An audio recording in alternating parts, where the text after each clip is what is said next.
Mr. Chairperson, Secretary General, Excellencies, ladies and gentlemen. I welcome you to the opening session of the Ukrainian FSC Chairmanship. I am happy to be back to the OSCE, now in my new capacity. Allow me to start by commending Turkey for its able chairmanship during the previous trimester.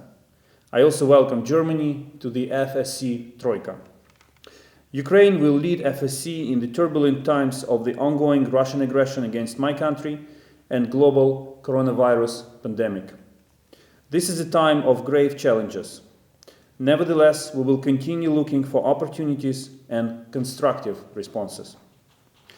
Amidst awful chaos we have nowadays, the OSCE remains an essential platform for cooperation and dialogue.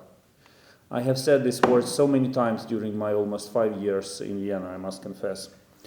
The unique concept of the OSCE comprehensive approach to security is relevant as never before, especially now when our societies face unprecedented hybrid threats, restrictions, economic crisis, and profound changes to everyday life. The forum, with its focus on the political-military dimension of security, is a key pillar of the OSCE. Today, we witness an unprecedented scale of volatility, mistrust, and unpredictability in the OSCE region. This situation is marked by deliberate and flagrant disregard of our shared principles and commitments from Helsinki and Paris and onwards. And we know those whom we should blame for this. We cannot sit and simply watch. We need to restore full and bona fide implementation of our principles and commitments. Steps need to be taken to rebuild trust and stability in our region. The forum is a relevant platform to do that. We need genuine and practical dialogue. As our past shows, when political will is in place, such dialogue can bring tangible results. The first thing which comes to my mind when I speak about this is, of course, the OSCE Special Monitoring Mission to Ukraine. 6 years ago, the OSCE participating states found the courage to send hundreds of their citizens as international civilian observers to the conflict zone to work in a very dangerous and unpredictable security environment. Here, I would like to pay tribute to the memory of the US paramedic Joseph Stone, who lost his life in the line of duty in 2017. I avail myself of this opportunity to express my sincere condolences to his family, colleagues, and friends, and I will ask American Ambassador to convey my words. We continue to value the contribution of all civilian monitors working in a conflict-affected area. Ukraine is convinced that the political and military aspects of this conflict should remain in the spotlight of the forum. Let me briefly outline the Ukrainian chairmanship priorities throughout its tenure during the spring and summer. We have tried to draft a well-balanced and forward-looking agenda. I should start with the dire security situation in the Black Sea and the Azov Sea region, which is marked by ongoing militarization and impediment of the freedom of international navigation. We need to start a thorough discussion on this matter in the FSC. High-level officials and academia speakers should present their views, examining the implications of these developments on a broader region and possible steps we could take to reverse them. Next comes a very topical issue of the global coronavirus pandemic, its impact on the armed forces and the role of the latter in assisting governments in fighting this threat. We need to consider possible implications of these steps for implementation of CSBMs. Ukraine plans to pay close attention to the topic of hybrid threats and their possible interconnection with modern warfare. These threats affect the majority of participating states. Following the steps of the Swiss chairmanship undertaken last year, another security dialogue will be dedicated to the activities and regulation of private war companies. The Vienna document remains one of the pillars of the European security architecture.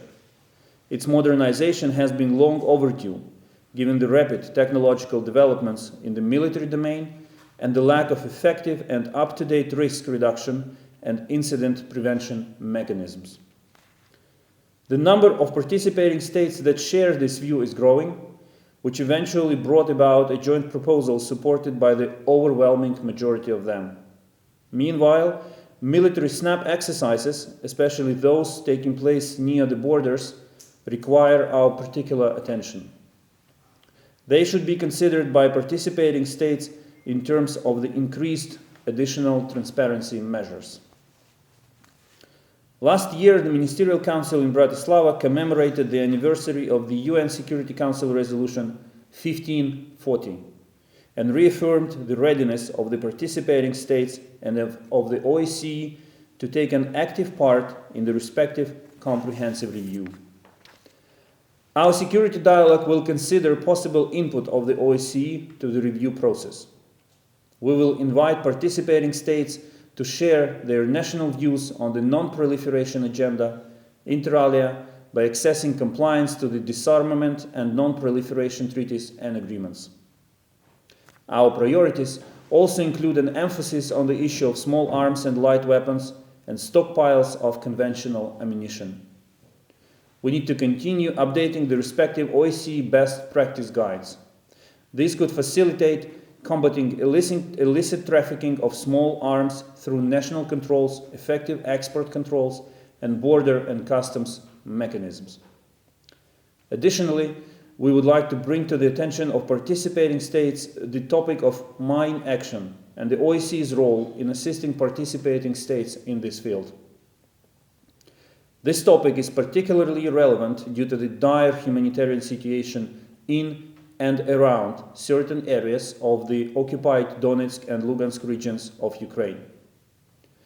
It also maintains a particular importance for participating states facing negative humanitarian and socio-economic impacts of landmines and explosive remnants of war. Together with the OSCE Albanian chairmanship, we plan to commemorate the 20th anniversary of the UN Security Council Resolution 1325 on women, peace and security. Since 2014, the Ukrainian women have been playing the unprecedented role in defending Ukraine's freedom and territorial integrity in an international armed conflict taking place on the territory of my country. We attach great importance to the full implementation of the Resolution 1325 to protect women's rights in times of conflict and support women's contribution to the whole peace process in Ukraine. We have achieved substantial progress in this regard. The 9th annual discussion on the implementation of the Code of Conduct on political military aspects of security and the OSCE Annual Security Review Conference are also planned to be held during the Ukrainian chairmanship. We stand ready to make our contribution to the conduct of these important events. Finally, let me thank the Albanian chairmanship for its leadership and the OSCE Secretariat for its valuable support in planning and carrying the work of the forum.